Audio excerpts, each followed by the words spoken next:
All right, let me switch subjects real quickly. So the other day we played the George Kittle sound from Pardon My Take, the podcast that he was on when he was asked about Brandon Aiyuk. This is what he said. The last time I saw Ayuk was, call it week 6, 7, or 8. I don't really know. But I used to make it a habit of mine to go out early in the morning before meetings to watch him train because he'd always be out there early. And I watched him run over 22 miles an hour and stop on a dime. So he's still got it. Or at least, that was 8 months ago. So I don't really know. But yeah, you guys have fun with that, I guess. Yeah, thank you. That's perfectly put. I'm gonna have a lot of fun with that. Perfectly put. I guess. Still got it. Have fun with that, I guess. Yeah. Yeah. You have fun with all that comes with it. So that last part, you guys have fun with it. You guys have fun with all that comes with it. I said to you yesterday, was it yesterday or Monday that we played this sound? I forget now. Yesterday. But I basically said, he gave you the good, he gave you hope that, as recently as week 8 or week 9 of last year, he looked like Brandon Aiyuk physically. But then he also gave, I think, a simultaneous warning. This from my guy Stan, who hasn't emailed me in forever. Stan wrote, this was so obvious from George Kittle. Kittle's giving you a buyer beware. He went into some sort of description after that, but basically a banner that says buyer beware. I think some people took the Kittle as, whoa, there's some hope there that physically he's going to be good.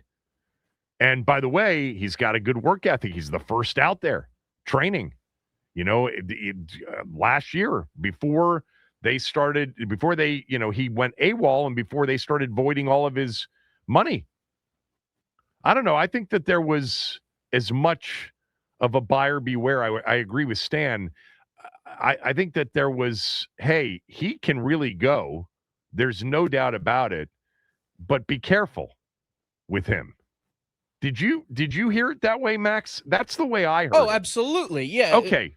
Because I think a lot of people, and I just looked after our show yesterday at some of the reactions, a lot of people said, man, Kittle is really pushing Aiyuk, really thinks he is ready to go. I think there was definitely a buyer beware there.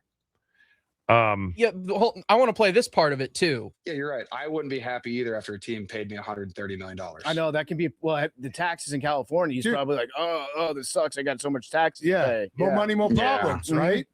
Yes. So 100%. We'll take him. He'll make less money and he'll be happier. And then he'll stop posting weird stuff on social media.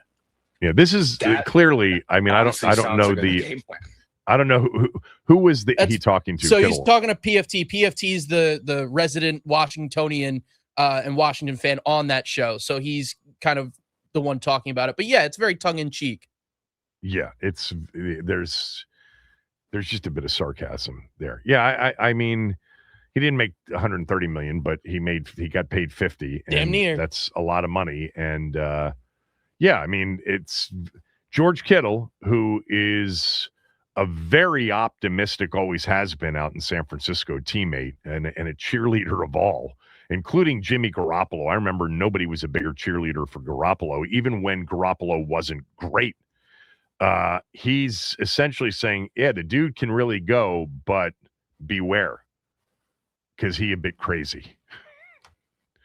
Yeah, that's Brandon Aiyuk in a nutshell right now. I mean, we don't have all the details clearly, but yes, he can really go. Javon Kinlaw would be listing him as a player that can really go with a few expletives as adjectives. But he a bit nuts right now. That's the problem.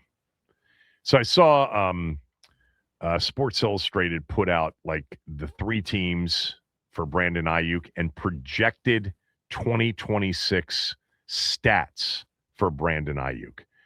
Well, Washington is the front runner, of course, and they even describe the chase for Aiyuk as kind of a one-team race, even though they list New Orleans and Carolina as 2 teams that would be interested in Aiyuk, 2 other teams that would be interested in Aiyuk. And the projected 2026 stats for Aiyuk, 71 catches, 762 yards, and 6 touchdowns. I think I would take that right now, wouldn't you, in his first season?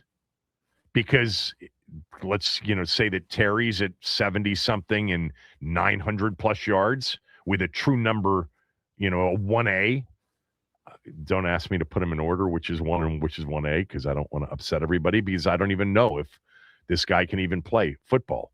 But, 700-plus yards, 6 touchdowns, and combine that with Terry with 900-plus yards and another 80 catches and another 9 touchdowns. And then you got Chig, who's going to probably be somewhere in the neighborhood of 60 to 70 catches, 500, 600 yards, 5-6 touchdowns. Yeah, I'll take that right now in terms of his projected stats. I'd like it to be more in line with what he was in San Francisco in 2023, and his average yards per catch in San Francisco, he was close to 18 yards a reception. That was the most incredible part about his 2023 regular season. 2023 regular season, Aiyuk caught 75 balls for 1,342 yards at 17.9 yards per reception. So maybe I need a little bit more from him in year one, but the combination of he and Terry and Chig and whatever they've got coming out of the backfield and whatever they got running game-wise, if you could put together, 150 receptions between Terry and Aiyuk, that'd be pretty good. That'd be really good. 140 receptions between the two of them, somewhere in the neighborhood of, 1,800 yards, somewhere around there. I think we'd take that. 12 combined touchdowns. Aiyuk, by the way, in 2023, 75 catches, 1,342, 7 touchdowns on the 17.9 yards per reception. Whew. He was really good that year. He also led the 49ers and led the NFC in first down receptions that season. How about that? I didn't know that part. Yeah, he moved the chains a lot with, Brock Purdy, and remember that year Sam Darnold was quarterbacking some of that team when Purdy was hurt. Right? I'm pretty sure he did.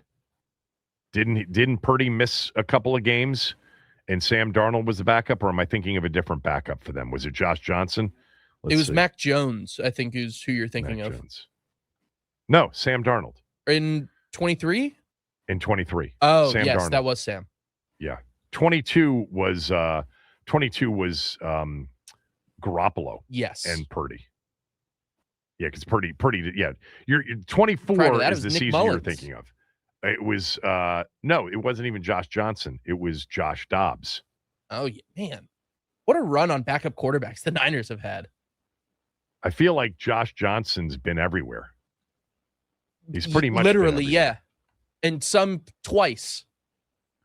Josh Johnson's career, man, is really... It's a long list of teams.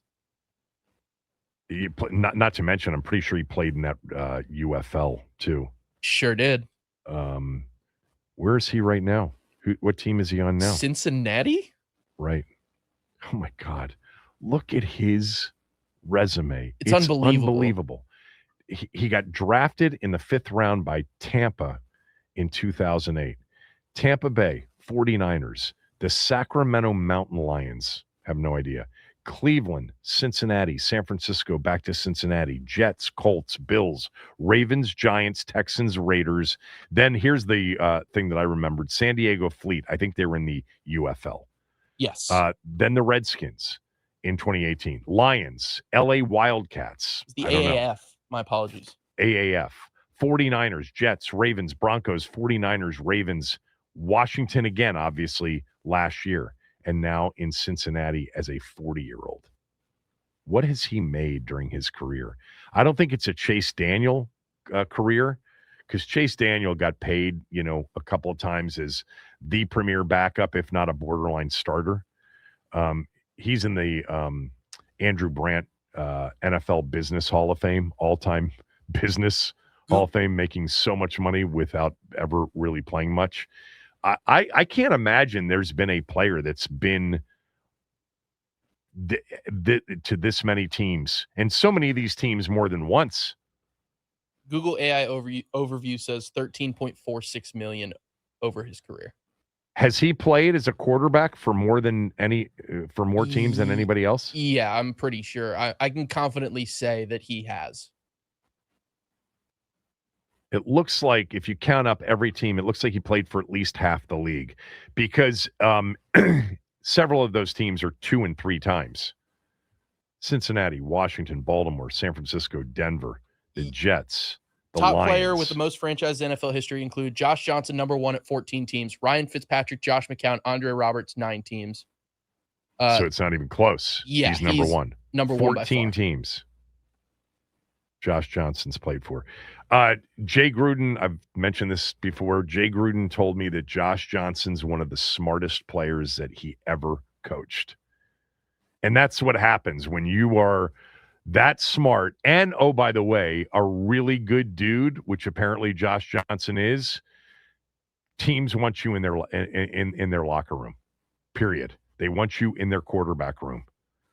And no matter how many starts you have in your career, and I'll find that out in a second, it doesn't matter. You're going to keep getting paid if you're smart and you're a really good team guy. And for him, never demanded anything, and kind of was okay with his role.